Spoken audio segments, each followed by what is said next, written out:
ایک تحقیق کے مطابق پانی کے بعد چائے دنیا کا مقبول ترین مشروب ہے اور دنیا میں روزانہ 2 ارب لوگ اپنے دن کا آغاز چائے کی گرما گرم پیالی سے کرتے ہیں۔ یہ الگ بات ہے کہ اس دوران کم ہی لوگوں کے دماغ میں یہ خیال آتا ہوگا کہ یہ مشروب جو ان کے مزاج کو فرحت اور دماغ کو چستی بخشتا ہے ان تک کیسے پہنچا۔ چائے کی یہ کہانی کسی سنسنی خیز ناول سے کم نہیں، یہ ایک ایسی کہانی ہے جس میں حیرت انگیز اتفاقات بھی ہیں، پرفریب جاسوسی مہم جوئیاں بھی، سامراجی ریشہ دوانیاں بھی، خوش قسمتی کے لمحات بھی اور بدقسمتی کے واقعات بھی۔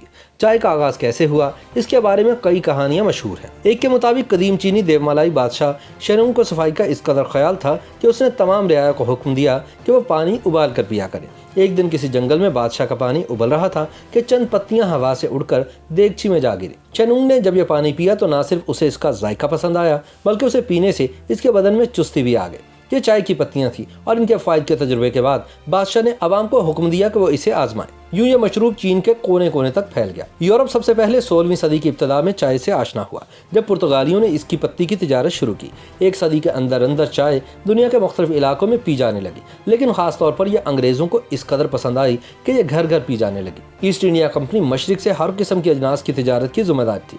اسے چائے کی پتی مہنگے داموں چین سے خریدنا پڑتی تھی اور وہاں اسے لمبے سمندری راستے سے دنیا کے باقی حصوں کی ترسیل چائے کی قیمت میں مزید اضافہ کر دیتی تھی۔ اس وقت سی پیک والا راستہ دریافت نہیں ہوا تھا۔ یہی وجہ تھی کہ انگریز شدت سے چاہتے تھے کہ خود اپنی نوآبادی ہندوستان میں چائے اگانا شروع کر دیں تاکہ چین کا پتا ہی کٹ جائے۔ اس منصوبے میں سب سے بڑی رکاوٹ یہ تھی کہ چائے کا پودا کیسے اگتا ہے اور اس سے چائے کیسے حاصل ہوتی ہے۔ سر توڑ کوششوں کے باوجود اس راز سے پردہ نہ اٹھ سکا۔ یہی وجہ تھی کہ ایسٹ انڈیا کمپنی نے اپنے ایک محقق رابرٹ فارچیون کو اس پرخطر جاسوسی مہم پر بھیجنے کا فیصلہ کیا۔ اس مقصد کے لیے اسے چین کے ان علاقوں تک جانا تھا جہاں شاید مارکو پولو کے بعد کسی یورپی نے قدم نہیں رکھا تھا۔ اسے معلوم ہوا تھا کہ فوجیان صوبے کے پہاڑوں میں سب سے عمدہ کالی چائے اگتی ہے، اس لیے اس نے اپنے راہبر کو وہیں کا رخ کرنے کا حکم دیا۔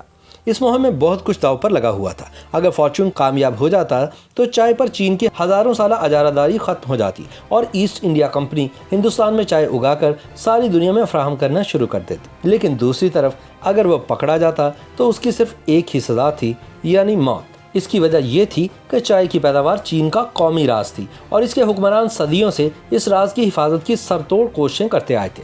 ایسٹ انڈیا کمپنی نے اسے خاص طور پر ہدایت دے رکھی تھی کہ بہترین چائے کے پودے اور بیج ہندوستان منتقل کرنے کے علاوہ آپ پر یہ فرض عائد ہوتا ہے کہ آپ اس پودے کی کاشت اور چائے کی پتی کی تیاری کے بارے میں ہر ممکن معلومات حاصل کر کے لائیں تاکہ انہیں بروئے کار لا کر ہندوستان میں چائے کی نرسریاں قائم کرنے میں ہر ممکن مدد مل سکے۔ اس کام کے لیے معاوضہ اسے 500 پاؤنڈ سالانہ ادا کیا جانا تھا۔ اگرچہ فارچون تربیت یافتہ ماہر نباتیات تھا لیکن یہ کام بہت مشکل تھا۔ فارچون کا مقصد عام چائے کے پودے حاصل کرنا نہیں تھا بلکہ وہ عمدہ ترین چائے حاصل کرنا چاہتا تھا تاکہ ہندوستان میں بڑے پیمانے پر چائے کا بین الاقوامی کاروبار عمدہ ترین چائے سے شروع کیا جائے۔ آخر کشتیوں، پالکیوں، گھوڑوں اور دشوار گزار راستوں پر پیدل چل کر 3 ماہ کے دشوار گزار سفر کے بعد فارچون کوہ ویوئی کی ایک وادی میں قائم چائے کے ایک بڑے کارخانے تک پہنچنے میں کامیاب ہو گیا۔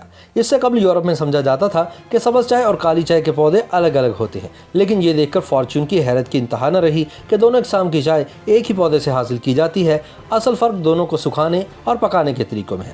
فارچون یہاں چائے بننے کے ہر مرحلے کا گہرا مگر خاموش مشاہدہ کرتا رہا اور نوٹس لیتا رہا۔ اگر اسے کسی بات کی سمجھ نہیں آتی تھی تو وہ اپنے راہبر کی وساطت سے پوچھ لیتا تھا۔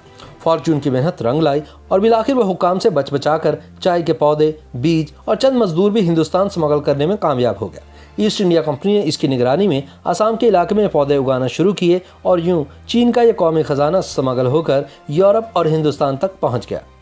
YouTube پر گوگلی نیوز دیکھنے کے لیے youtube.com کی سرچ بار میں googly news T V type کریں۔ گوگلی نیوز کے پیج پر سرخ رنگ کے سبسکرپشن والے بٹن پر کلک کرنا نہ بھولیے۔ YouTube پیج پر اپلوڈ ہونے والی ویڈیوز سے باخبر رہنے کے لیے بیل آئیکن پر کلک کیجیے۔ آپ کو ہر نئی ویڈیو کے بارے میں نوٹیفیکیشن موصول ہو جائے گا۔